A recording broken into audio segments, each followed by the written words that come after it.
Hello and welcome back to PhD Pathshala. तो जैसा कि आप सभी जानते हैं, इस चैनल पर हम आपके लिए पीएचडी एडमिशन एंड वैकेंसीज से रिलेटेड अपडेट लाते रहते हैं। तो जिन्होंने अभी तक सब्सक्राइब नहीं किया है, जल्दी फटाफट से सब्सक्राइब कर लीजिए। और चाहिए तो आप हमारा टेलीग्राम चैनल भी फॉलो कर सकते हैं, लिंक आपको डिस्क्रिप्शन बॉक्स में मिल जाएगा। So let's start. सो एक और नई वैकेंसी अपडेट आ गई है आप लोगों के लिए। तो इस बार जो हमारी अपडेट है वो सीधे बाबा साहब भीमराव अम्बेडकर यूनिवर्सिटी से आ रही है। तो बाबा Saheb Bhimrao Ambedkar university central university Lucknow में है। इसने भी अपने जो रेगुलर फैकल्टी पोस्ट है उसके लिए जो वैकेंसी है वो अपडेट निकाली है। आइए चलिए पहले वो वैकेंसी के डिटेल देख लेते हैं। तो सबसे स्टार्टिंग में उन्होंने डिपार्टमेंट बताई है कि किस डिपार्टमेंट में कितनी कितनी पोस्ट है।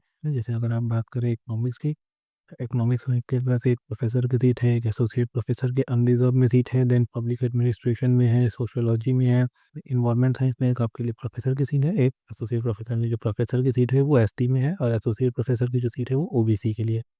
एजुकेशन की बात करें तो एजुकेशन में प्रोफेसर की दो सीट है, जिसमें से एक अनरिजर्व है, एक ओबीसी की सीट होने वाली है। इसमें मास कम्युनिकेशन में है, फिजिक्स में है, सिविल इंजीनियरिंग में है। आपका कॉमर्स की बात करें तो कॉमर्स में आपका एक असिस्टेंट प्रोफेसर की सीट है, जिसमें से एक सीट आपकी जो है वो एसटी की सीट है। इंग्लिश में है आपका, इसी तरह अलग अलग सब्जेक्ट में अलग अलग सीट्स हैं। इसका लिंक हम आपको डिस्क्रिप्शन बॉक्स में दे देंगे, वहाँ से आप अपने सब्जेक्ट के अकॉर्डिंग अपना आपका सीट देख लीजिएगा।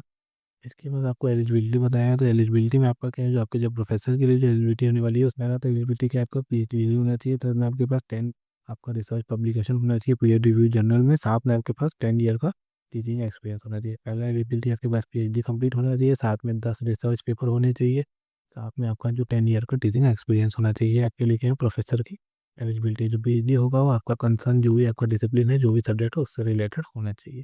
बात करें एसोसिएट प्रोफेसर की, तो एसोसिएट प्रोफेसर में भी यही है कि आपके पास पीएचडी होनी चाहिए, साथ में आपका मास्टर्स में 55% होना चाहिए, साथ में आपका 8 ईयर का टीचिंग एक्सपीरियंस होना चाहिए, और 7 आपका क्या होना चाहिए, पब्लिकेशन होना चाहिए। 7 आपका पब्लिकेशन होना चाहिए, 7 पब्लिकेशन होना चाहिए, 8 ईयर का टीचिंग एक्सपीरियंस, देन पीएचडी होनी चाहिए, और 55% से मार्क्स से अबव होना चाहिए आपका। इसके बाद अगर आप बात करें असिस्टेंट प्रोफेसर की, तो असिस्टेंट प्रोफेसर में क्या है कि आपका मास्टर्स में आपका 55% से अबव होना चाहिए, साथ में आपका नेट होना चाहिए। यहाँ पीएचडी कंपलसरी नहीं होता है, इसमें पीएचडी ऑप्शनल होता है। यूजीसी नेट है, सीएसआईआर नेट होना चाहिए शायद, तो आपका और मास्टर्स में आपका 55% से अबव होना चाहिए।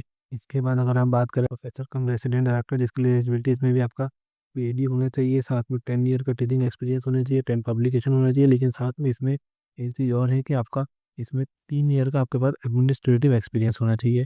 मिनिमम इसमें क्या है, 3 ईयर का आपके पास एडमिनिस्ट्रेटिव एक्सपीरियंस होना चाहिए। 3 ईयर का एडमिनिस्ट्रेटिव एक्सपीरियंस यहाँ पे आपको होना चाहिए।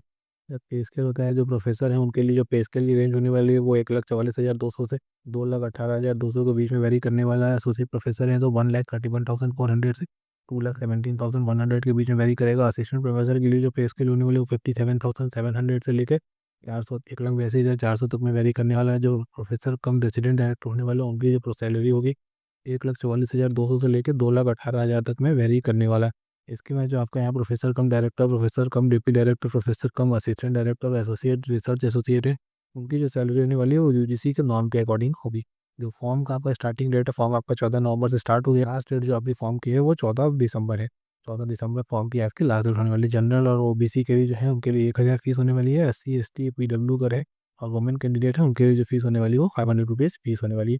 इसके बाद आगे आपको बताया कि कैसे फॉर्म अप्लाई किया जाएगा। तो आउट टू अप्लाई में आपको बेसिक वही कि फॉर्म अपना सारी डिटेल वगैरह फॉर्म की इसके आप वेबसाइट पर लिंक पे जाके वहाँ से अपनी सारी डिटेल फिल करके आप फॉर्म ऑनलाइन अप्लाई कर सकते हैं।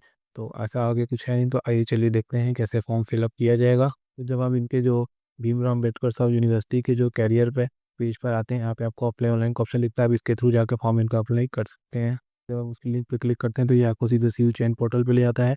यहाँ पे आपको ऊपर यूनिवर्सिटी का ऑप्शन दिख रहा है, इस पे क्लिक करके यहाँ पे आपको डिफरेंट डिफरेंट यूनिवर्सिटी दिख जाएगा। इसमें आपको यहाँ पे बाबा साहब भीमराव अम्बेडकर यूनिवर्सिटी यहाँ पे थर्ड रो पे आपको दिखाई दे रही है। आप इसके थ्रू जाके यहाँ पे इनका फॉर्म अप्लाई कर सकते हैं। तो ये चलिए देखते हैं। यहाँ पे जब आप जो पोस्ट पे क्लिक करेंगे, इसके बाद आपको यहाँ पे डिफरेंट डिफरेंट पोस्ट दिखाई देगा अलग अलग सब्जेक्ट के अकॉर्डिंग। अपने सब्जेक्ट के अकॉर्डिंग अपना आप पोस्ट सिलेक्ट करके यहाँ पे आप अप्लाई के थ्रू जाके अपना फाइल डिटेल फिल करके फीस सबमिट करके अपना फॉर्म आप अप्लाई कर सकते हैं। तो ये एक बहुत ही बढ़िया अपॉर्चुनिटी है आप सभी के लिए, प्रोफेसर प्रोफेसर असिस्टेंट प्रोफेसर सभी के लिए एक बहुत ही बढ़िया वैकेंसी आई है। अलग अलग सब्जेक्ट में अलग अलग काफ़ी बहुत बड़ी मात्रा में वैकेंसी में देखने को मिल रही है। तो आप जल्दी से जल्दी इसको अप्लाई करिए। और अगर आपको फॉर्म फिलअप करना और किसी तरीके की और क्वेरी होगी तो आप कमेंट करके जरूर बताइएगा। बाकी इसी तरीके की और नई नई अपडेट के लिए सब्सक्राइब कर लीजिए हमारा चैनल पीएचडी पाठशाला। Thank you.